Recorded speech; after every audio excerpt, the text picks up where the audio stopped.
Exercises first ankle moments చేయాలి. Ankle moments ఎలా అంటే ఫస్ట్ ఫ్రంట్కి బెండ్ చేస్తూ నెక్స్ట్ బ్యాక్కి బెండ్ చేయాలి. చేయండి అలా 10 టైమ్స్ చేయాలి.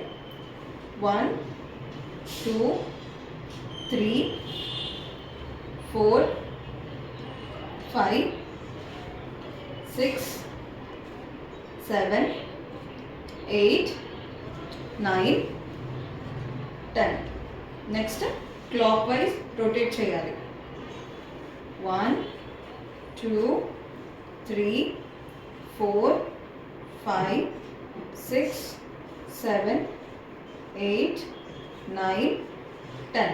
Next anti clock wise 1 2 3 4 5 6 7 8 9 10.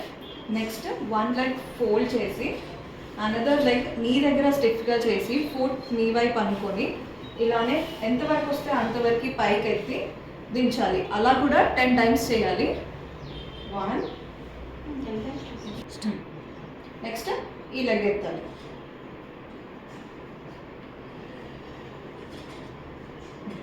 Next side లైన్లో రావాలి.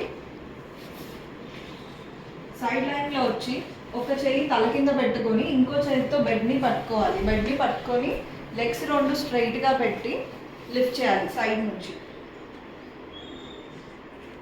ఇది ఎర్లీగా స్టార్ట్ చేయడం వల్ల బ్యాక్ పెయిన్ అలాంటివి ప్రివెంట్ అయ్యే ఛాన్సెస్ ఎక్కువ ఉంటాయి. బోత్ సైడ్స్ చేయాలి. దీంతో పాటు జనరల్గా వాకింగ్ చేయడం, మార్నింగ్ అండ్ ఈవినింగ్ వాకింగ్ చేయడం, దానివల్ల జెస్టేషనల్ డయాబెటిక్స్ అవన్నీ బెటర్మెంట్ ఉంటుంది. క్యాలరీస్ బర్న్ అవుతాయి.